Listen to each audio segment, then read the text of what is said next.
So you have to begin to build that process, but you're still going to have potentially things that that come along. And at your institution, from the president or the board on down, there's a philosophy at work regarding risk management at the institution.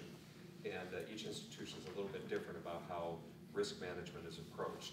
Some institutions think that you manage risk by trying to do everything possible to eliminate it. So a great deal of energy is spent in the organization saying, don't do this, don't do this, don't do this, don't ride in a 15-passenger van, don't let a student drive, don't, and so, make sure this gets all taped down. People run and spend a great deal of energy trying to make sure there's no risk in the organization.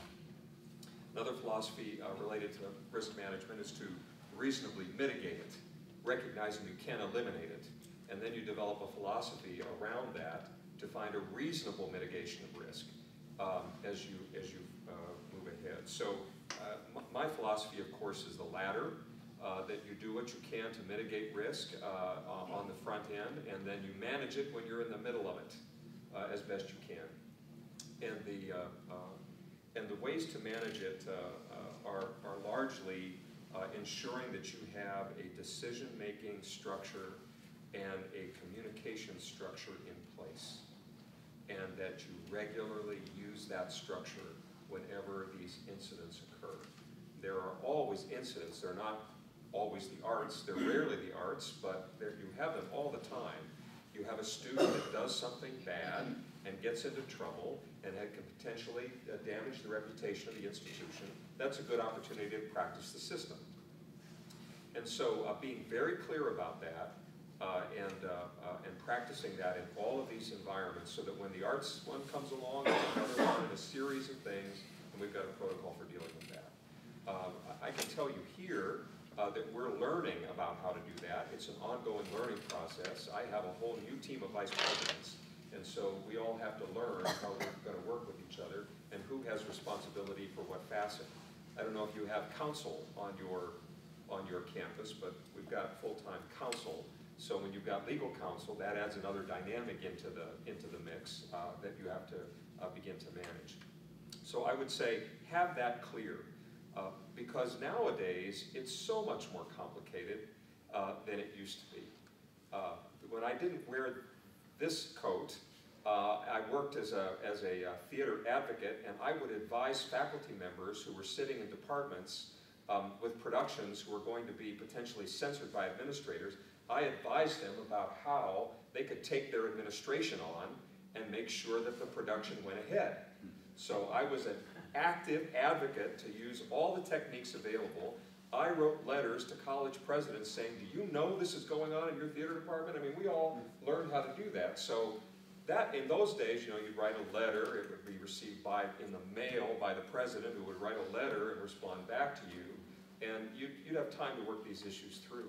And nowadays, you have literally minutes before you can become overwhelmed with these things. So I think having those protocols worked through, and every instance here, when we have a matter of concern that emerges, when it's finished, the following Monday, at the beginning of the President's Council, we do a Monday morning review.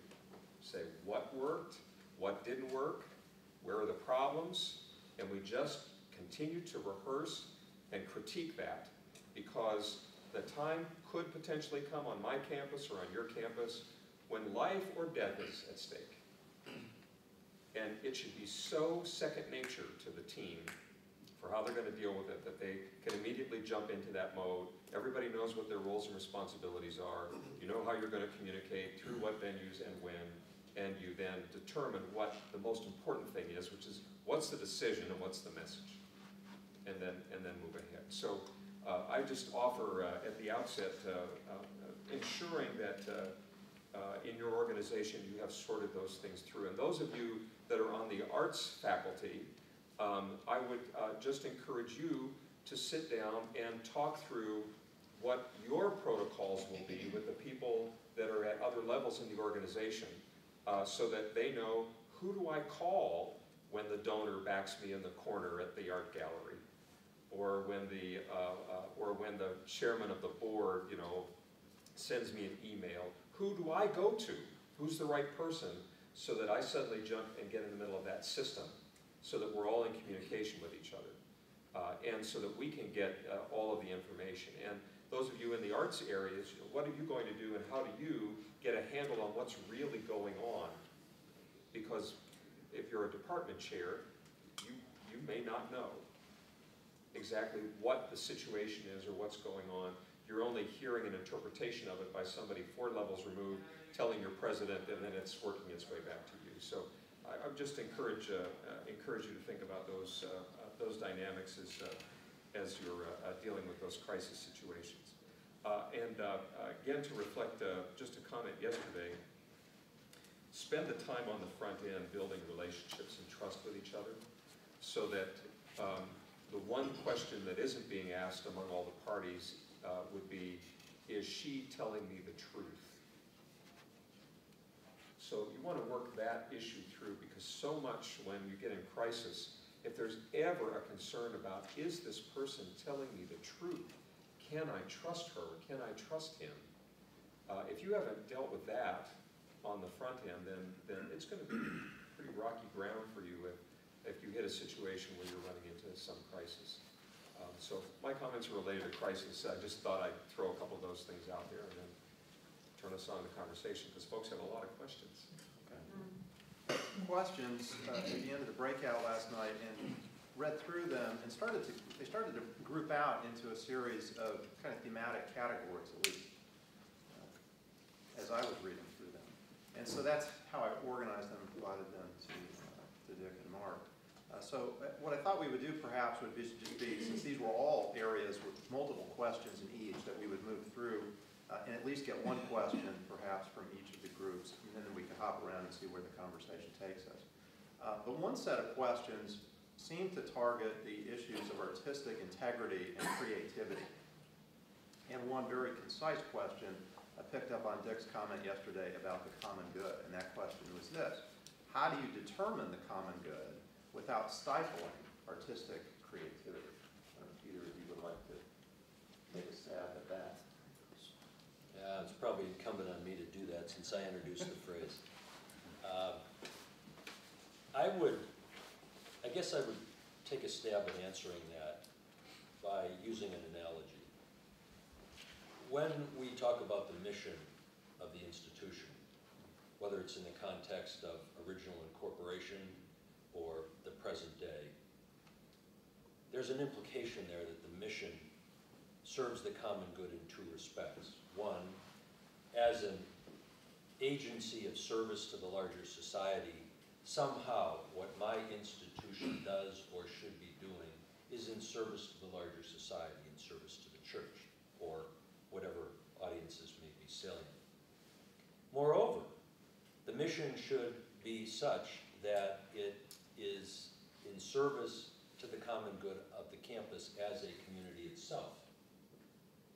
Most people would recognize that a college campus actually is very similar to a small town in that we provide everything from housing and food service and security to entertainment and parking and most of the things that a small community would provide. So how does one, in any context, decide what is the common good, given that what is the individual good from person to person may differ quite a bit?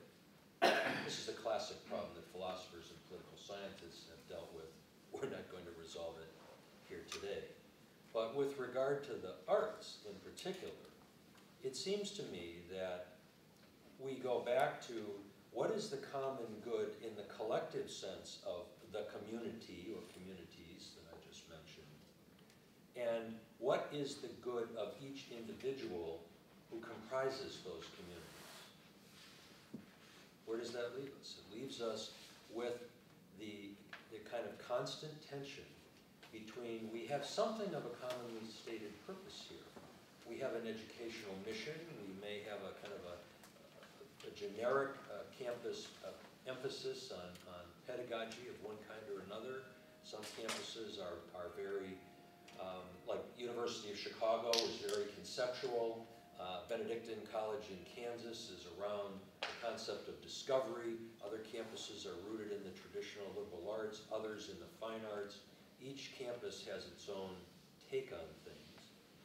To that extent, are the arts sympathetic to, do the arts serve those same purposes? More so in this area than that, but in general, are they consistent with? That's a kind of an integrity to the mission, which is the mission that our best thinking has given us. It comes out of the faculty, out of the staff, out of the students, out of alums, trustees, donors, and certainly the executive team. With respect to the integrity of an artist, President Heckler will be far more capable of commenting, but I'll just offer one point. Again, by way of analogy. Suppose we change the word artist to social scientist, or nurse, or law student, or lawyer, professor of law. Would it make any difference? I'm going to make the case based on the one-liner you gave us yesterday. Academic freedom should be thought of the same, whether you're an artist or another form of scholar, practitioner. That the integrity question applies just as well to people in all the disciplines as it does in the art. The research that a scholar does has questions attached to it regarding the common good, the use of institutional funds, the use of external funds, the use of one's time, the use of campus space, and whether or not that research relates at all and helps in any way the student body in front of that particular person. How is that considerably different than what an artist does in educating students? When we get to the public side of it, most of the disciplines publish. Artists produce. There are some differences there, I'll allow for that. But on the integrity issue, is it not the same that a person's aspirations, professional standards, the canons of the discipline or profession that they're in, and the relationship of all of that to this particular institution, this particular time and place, seem to me to be quite analogous, if not identical. So I don't see that the artist question here with the issue of integrity poses some special challenge. I think it's always a challenge. The artist just may have greater sensitivity to it by virtue of the fact that they have chosen the arts and it's a more expressive discipline. But I don't know that it's the integrity issue that's different. I couldn't agree with you more. As you were talking, I was sitting there thinking, if any of you worked at a Research One institution, you realize that most of the faculty can't conduct any research, particularly on human subjects, without going through significant protocols to ensure the protection of human subjects and the production of new knowledge.